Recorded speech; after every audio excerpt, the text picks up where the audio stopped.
Okay, good morning, everybody. My name is Samantha Mirabal. I'm with Melco's application team. Let me make sure the sound's on. It is. And I'm here today to go over our design shop talk to see what questions you might have, try to get some of them answered. If you have questions while we're live, please type them in on the chat. Don't send them to me privately. I won't see those. So let me know what questions you have. Like I said, while we're live, if you type them in, I've got another monitor set up here where I can keep track of it. So if I see them come in, I can answer them while we're live. All right, so I'll start with the questions that were sent in ahead of time. And I startled my puppy awake, so hopefully he stays asleep and decides not to harass me. Okay, so YouTube is up and Facebook is up. Excellent. All right. This one confused me. I asked a follow-on question, but didn't get a reply yet where you posted it. So thinking of purchasing a Melco, how limited is the software version that comes with it? I don't know what comes with it. So if you're talking about the operating system, it operates the machine. So it's not limited. If you're talking about the DesignShop software, it depends on what version you have on your order. So there's multiple versions of it, anywhere from lettering or maybe even sizer, I don't know, all the way up to professional. So depending on which version you have, certain features are included or not. So I need a little bit more info because I don't know what software you're referring to, whether it's the OS, meaning Melco, or Bravo OS. That's just operates your machine, right? So it's, or if you're talking about DesignShop. So I need a little bit more info to help there. So there's that. Is there a DesignShop clack for just the basic program, not the upgraded versions? I can actually change my version here to show you different ones. So if you have questions specific to a version, I can actually go log in, and instead of being in professional, which is what I'm in, I can set it to lettering or editor or vector. So the features that are limited to your specific version would be shown. So if you have specific questions for your version, I'm more than happy to change it to be able to show you the different versions. So keep that in mind for questions. You know, I have the licenses now where I can swap my licenses around to be able to show you real time the different versions. So yes, I can do that. I just need to know what questions you have. So one was just typed in. When I have a digitized logo and I want to dive into the details in the screen, suddenly the letters digitized are not as sharp as they were with DTS. I don't know what DTS, DST files. All right, so if you are taking the so I think what you're saying, maybe you can correct me if I'm wrong, is you have a file that's a DST file, you convert it over to mess with it. So anytime you do is that the case? You can type in yes or no. When you do a conversion over into, so when you take a DST file and you convert it into expanded or into a wireframe format, it's essentially changing how it was digitized. Okay, so it's going to guess, if you will, at what type of stitch it is, what the density was. It's guessing at where the borders are. So you're always going to have to mess with it to some degree. Because it's literally looking at points and trying to map that to whether it's a column or a fill. And sometimes it does it beautifully, and other times it requires some editing to make it look the same. If you have the option with your digitizer, it's always better to ask them for a native OFM. That way you don't have that conversion issue. When you get the OFM files, it will be crisp. You can save it off as DST if you want. But the OFM is already wireframe based. It already has all the properties assigned to it. You're not going to have that conversion that you then have to play cleanup with. I always suggest when you're going to convert from a from an expanded format to a wireframe, do the minimal amount of conversions, meaning don't convert the whole file. Let's say there's only one aspect that you want to mess with. Find that expanded element and convert that. That way you have less cleanup. The rest of it stays, the point cloud. Because a DST file, all it is, it's always better to ask for and you can't just say OFM. A lot of folks will save it as an OFM, but it's still an expanded file in an OFM. which isn't what you want. You want a DesignShop native OFM, meaning they digitized it in DesignShop. Okay, so that's what you want to ask for, is a natively designed OFM, not a converted, not an expanded format saved as an OFM. Because all a expanded format saved as an OFM is, I'll open one to show you. So if I do File, Open, go to, I have one over here, Designs, Legacy, like this one right here. I saved a DST file as an OFM, and you'll see this isn't actually anything that's easily editable, right? These are all just expanded things. And an expanded file, all that is, it's a list of coordinates, if you will, of where the needle is supposed to go. So it's like, hey, start here, go to this point, make a stitch, go to that point, make a stitch.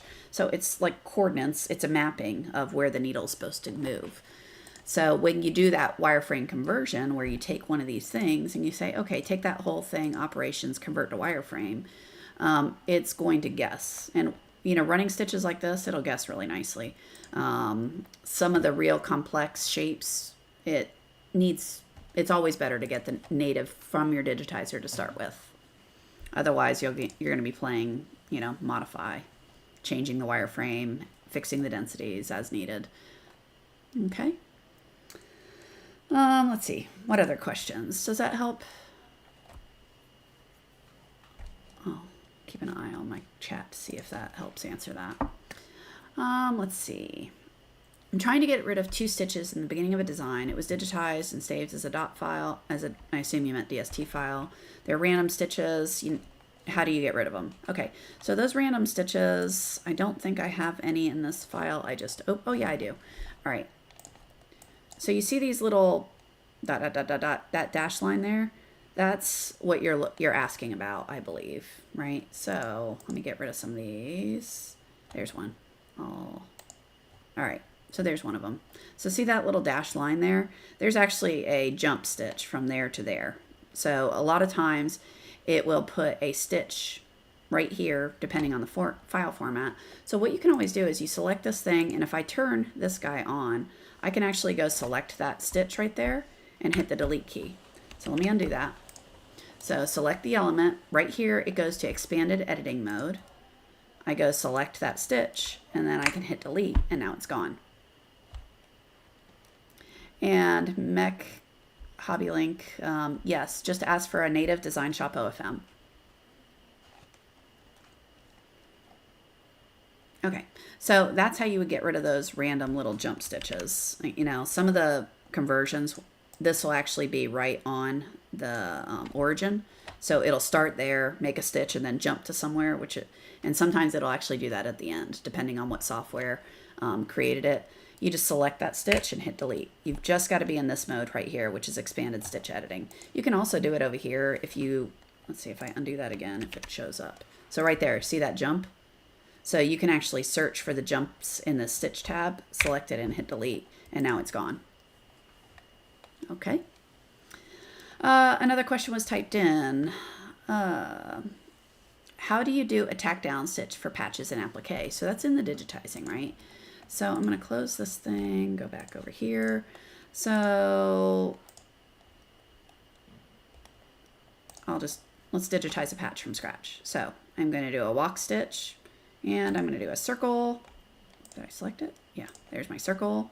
I'm going to do a left click, hold my shift key, and drag and click. That gives me a circle. So I can take this thing, center it. Maybe I want that to be a 4-inch circle. So your tack down stitch is just going to be a running stitch like this, which is this walk stitch. So what I like to say is a placement stitch. I hoop my plastic stabilizer, whatever you're going to use. I hoop that, I run this stitch. Then I'm going to copy paste it. I give it another color, that way I can put an applique stop between here. And now my machine's going to stop, so I can go put fabric down over my placement stitch. And now I'm going to run this stitch, sew it. So now I've got a big old piece of fabric sewn down to my hoop. All right, I do another applique stop, and I grab my scissors, cut around that, or my favorite handy dandy little tool, a broken seam ripper. I break the tip off because now I can put the ball of the seam ripper running along the plastic and, you know, Basically, I can cut my shape out using the razor part of the seam ripper. Anyway, that's my favorite little trick. All right, so after it's cut, I put the hoop back on the machine. I'm going to copy and paste that. Again, give it another color. This time I'm going to hold my control key down because now I need that to be a zigzag to actually hold the fabric nicely. So I'm going to hold control key down, click on the satin stitch, and then I'm going to change the satin to a tackle and make it a little wider because I like wider stitches to hold it down. Okay, so there's my tackle. Now I do any decoration. So patch. Whatever design you're going to put on your patch, I would do that now. In whatever colors you want. And then the very last step, I'm going to copy and paste that single line, move it after the design, and then change this back to a satin and make that wider. Poof. Now I've got a patch. Good morning, Lorena. So thanks for joining today. So Ms. Armstrong, did that help? So there is my tack down stitches for my applique to put it down. Yeah, so that works. This is with any applique. So, I mean, even if I'm going to do a different shape, whatever your placement stitch, they're just running stitches in the shape of what you want. And then I've got my zigzag, which holds the material down. And then you've got your satin stitch. Well, good news is, for remembering it, these videos are always available, so you can always bookmark them and come back to them, and, you know, play follow along or go remind yourself. You can also look in the Melco service drive. Let me go pull it up for you. I'm sure someone will type in the link, but I like to show everyone how to find things. So if you go to melco-service.com, right? So if you go there and you click on this FAQ, this is got a lot of resources available for you. So here you can search for, and there's the link, so you don't have to do this, but DesignShop Talk. Yeah, so right there. So if I just go to that FAQ, DesignShop Talk, right here is the link that we've got posted for you, an archive of all of them. So you can actually do a Control F and search for, I don't know, patch. And it will show you which episodes include this. See that? So there's a lot of them out here. So you can always look for that, or even applique, and there's links to it. So anyway, the link to that is there, but you can always find these later to reference at a later time. Okay, let's see if any others were typed in before I jump back to it. Did I miss any? No. Excellent. All right, back to the ones I was sent in ahead of time. So I covered this, the jump stitches and how to get rid of them. Outlining a letter or shape with a second color. Cool. There's a few ways we can do this.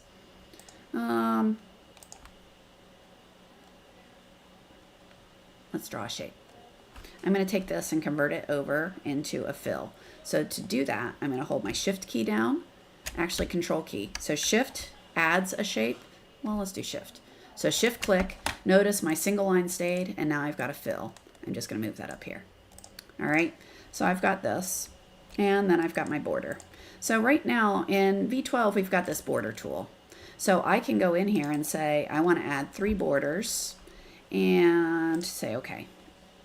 And I can change those to be different colors. I can change the widths of them. I can do change the offsets. So let me undo all that and show you changing the offsets. So if I say border and strict, let's say my offset, I want 30, it'll give me a preview, or maybe I want 50, and then maybe I want 2 of those. Yeah, let's do that. There we go. So I got a bunch of borders on this now. And now I can change all their colors.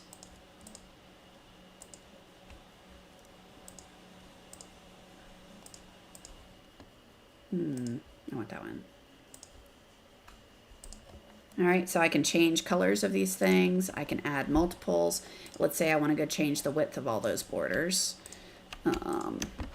Now, do I have...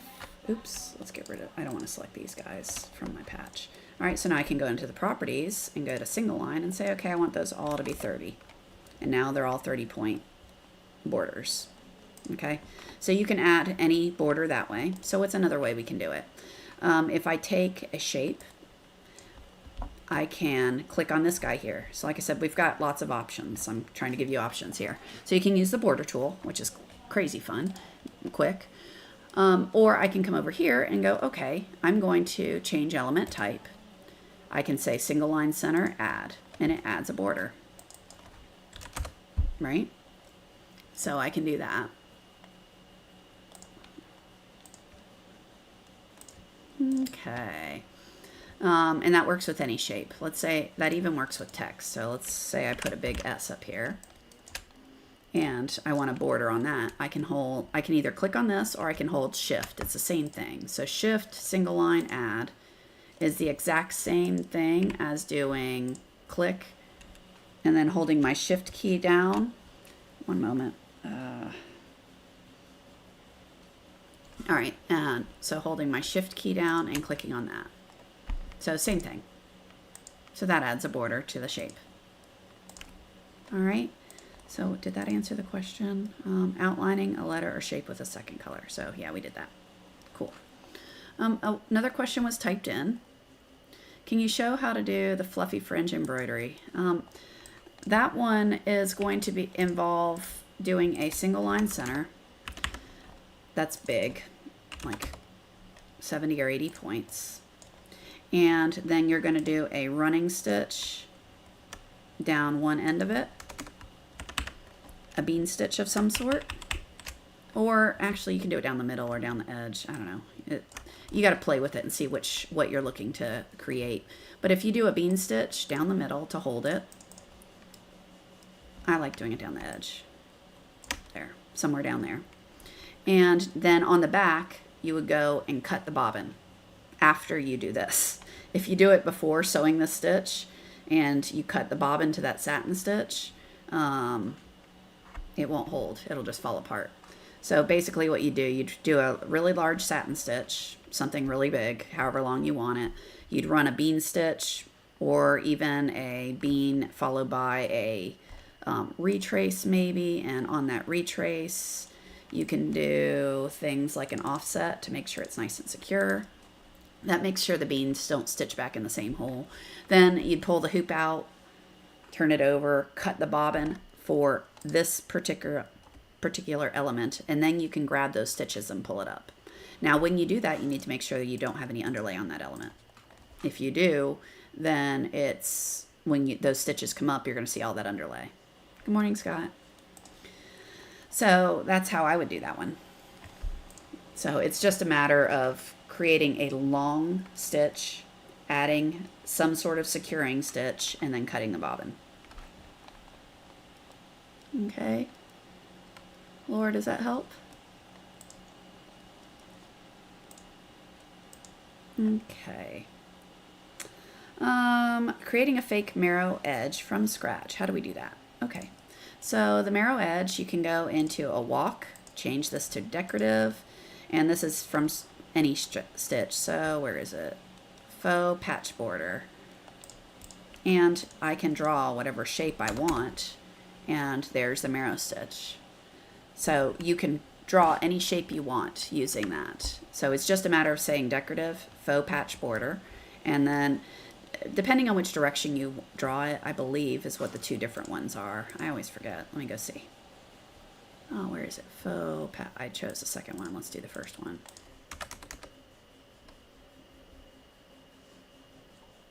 No idea.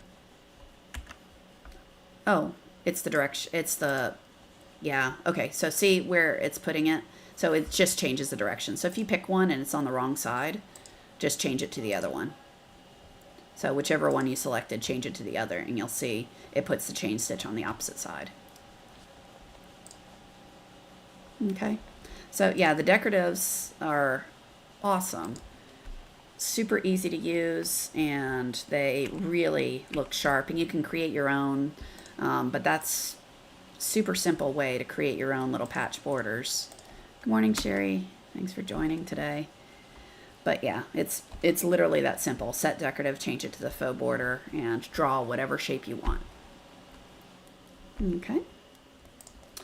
All right, so yeah, make it from scratch. That's all there is to it. So this one was sent in on the Facebook page and it got over to me. I believe the person who asked only has DesignShop V10.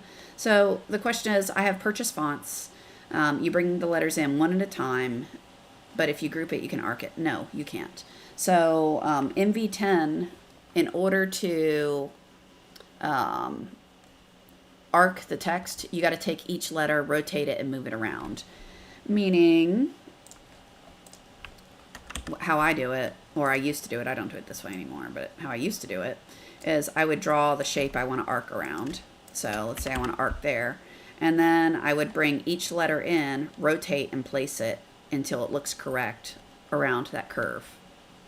So yeah, you are right. You bring each letter in one at a time in the older versions. Now in V12, this issue's gone away, right? So you can actually make the text typable by saving it to a new alphabet. Meaning, let me go grab one. Font. Where are my fonts? And what I mean when I say that, I'm looking for where I've bought fonts, just like you have, where there's like 2 million. I don't even know which ones are pretty. Oh, I don't know. Oh, I can't use that one.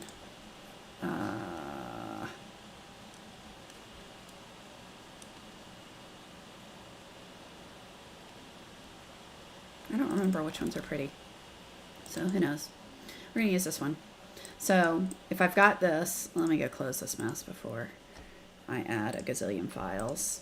So Bonobo Satin DST. I'm going to do the large one. I'm just going to do a few letters to show you how this works.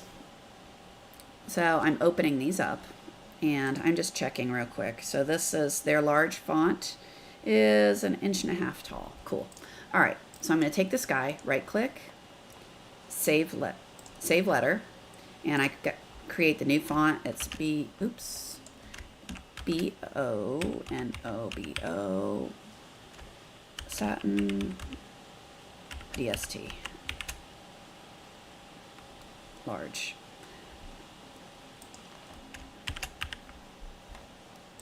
I like to put everything on there. All right, so there it is.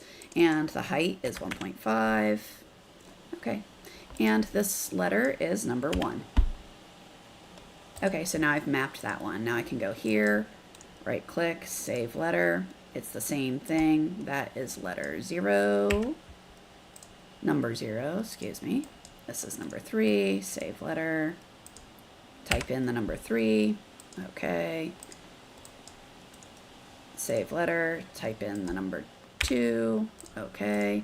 So now what's fun is I can come over here and there's the one I just started. Large DST. Okay, it tells me it's expanded. So all I've done so far is 1, 2, 3, 0. I typed those in. And I can put those on an arc, so on and so forth. So you can take all those fonts that you buy that come in. For instance, this font is 310 files. So I can map those each to their individual letters. And now it's all typable on my keyboard. So it's a really cool new feature for DesignShop 12. Makes all those fonts easily, quickly usable. They are expanded though, so keep that in mind. All right. Yeah. So here's the other thing I wanted to show you. New fonts coming in V12. So there's going to be an update mid-September, and there's some new fonts that are really pretty. I've been having fun using them. They sew out so nice, and they're so pretty. That one's cool. I don't know why I just love that one. That and Quick Pen. Actually, I love them all. So good job, Scott. So anyway, a bunch of fun new features coming out, font-wise anyway, in the update. That'll be mid-September, I believe. So what other questions do we have? Let's see. I think those were all the ones. I'm going to scan through the questions that were typed in live to make sure I didn't miss any. And if I did, I'm sorry. I did that one. I talked about that. I mentioned that we have the links for you in the comments on both There is a link to the new DS12 features, so you can check those out. Any other questions before I call it a day? Keep your eyes peeled. It's trade show season next month. Melco's already started hinting on their Facebook page. New stuff's coming, so this one I've told you about. The others I haven't, but yeah, there's fun stuff coming. Keep an eye out. Any others?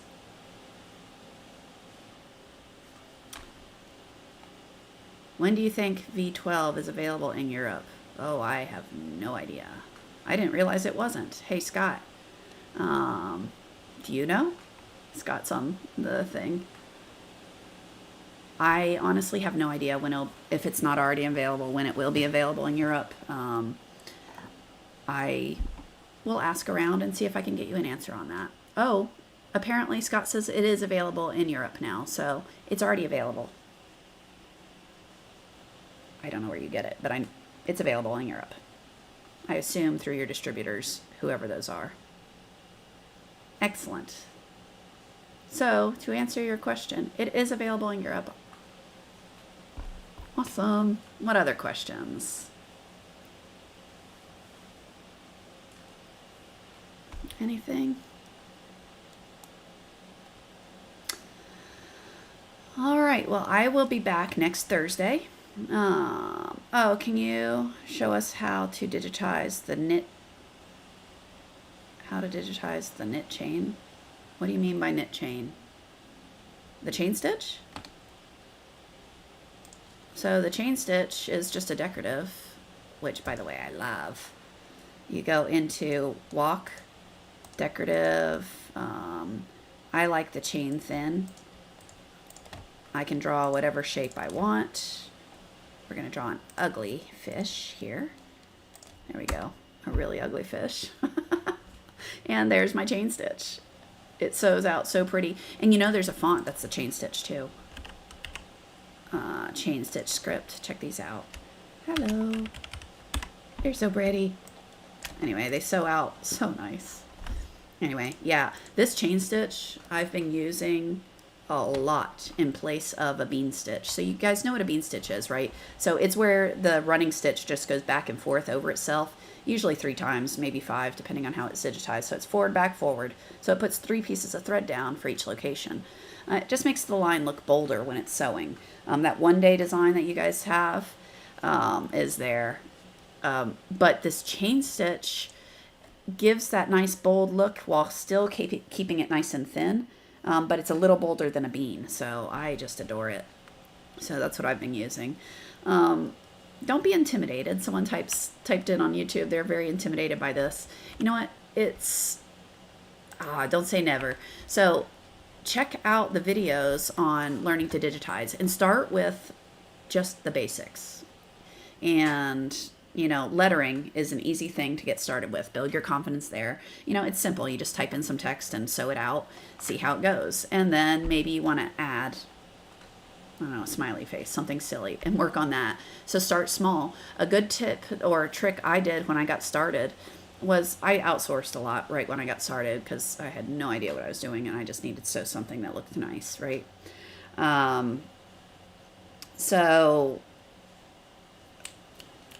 Sorry, another question popped up and completely distracted my chain of thought. Okay, so I would outsource a design. When I got it back, I then would, because I had already gone through the videos showing me how to make a column stitch, you know, how to use this tool, how to use that one, basically how to use the buttons, right? So I watched the videos and I knew how to click the buttons. And then I would take a design that sewed pretty and I would recreate it. To some degree, I will agree it's a waste of time, right? Because I'm just recreating something that I've long delivered to the customer.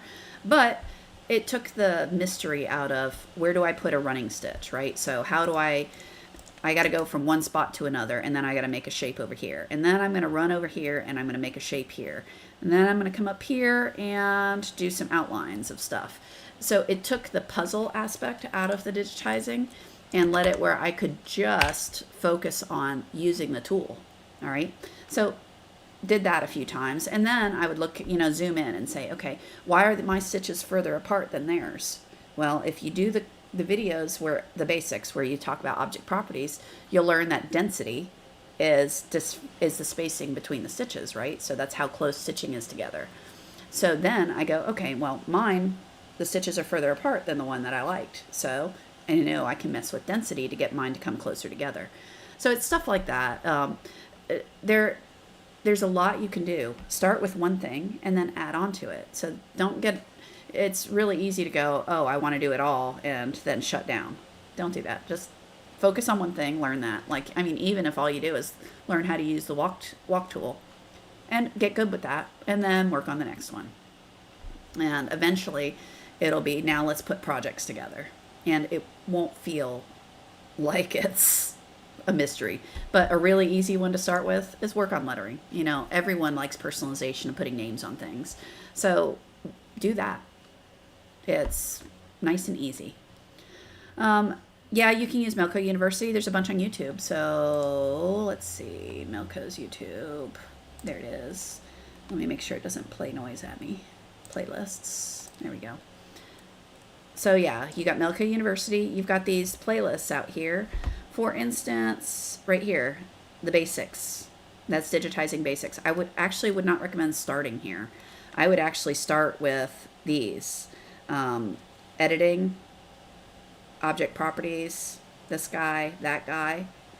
And after you've got those, then go look at digitizing basics, because it's a really good idea to understand what all the properties mean and how to adjust things and make them better, so you know what you're looking at before you go, all right, let's start from scratch, which is what this one's doing. But yeah, we got you some links in the comments on different resources available for you. Let's see.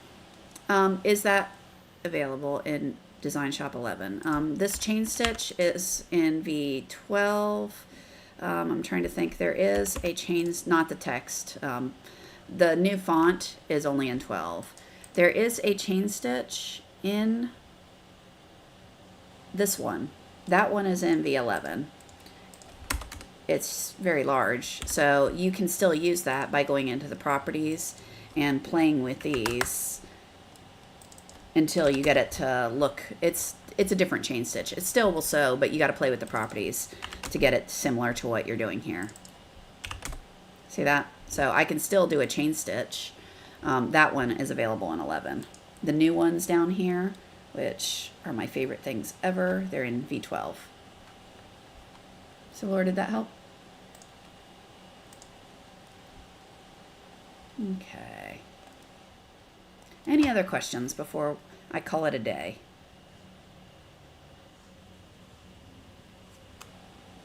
Okay. Well, I'll be back next Thursday, same time, same place. But we're live both on YouTube and Facebook. If you have questions ahead of time, you can, I post in various groups on Facebook this little picture, and you can type them in there if you're on there. If not, you can send them in. If they go to Melco's Facebook page, someone will get them to me. I don't have access to that, but they get them to me. So that's an option available. You can always email as well. Don't email me, email Melco. Can you show where the closest point is when you're digitizing again?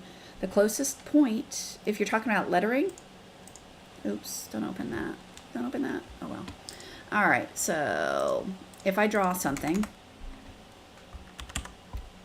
the start, well, right now, this is single line center. Right now my start and stop is right here. Okay, so if I draw another thing, the closest point needs to be next to wherever this is. So if I click there, ooh, I didn't want that one. Let me change that back to a normal. So I'm now starting where the propeller is. So the propeller shows you where the previous element ended so that you know where to start. You can tell it to automatically digitize to the closest point. When you go into digitizing, if you select this button, that will auto do the closest point. So it will try to put the start point, which is where the green circle is, it will try to put it as close to the previous element's ending point as possible if you have that selected when you go to digitize. So if you click on an element, make sure that's selected. it will automatically try to put the start point near, as close as it can to here. Now, if you're talking about text, that's just a matter of setting your settings there. So let's change this to a block font. There, hello, there. So if I go into the properties of text, down here, it's as digitized or closest point. Closest point will rearrange all my starts and stops. So, yeah, go away. There we go. I want this smaller. Oh, look, you can also minimize this and leave that up. So anyway, closest point automatically moved my starts and stops around. So see the green circle is near the propeller. So it automatically rearranges the pathing and where an element starts and stops to make it as close as possible. MK Buddy, did that help?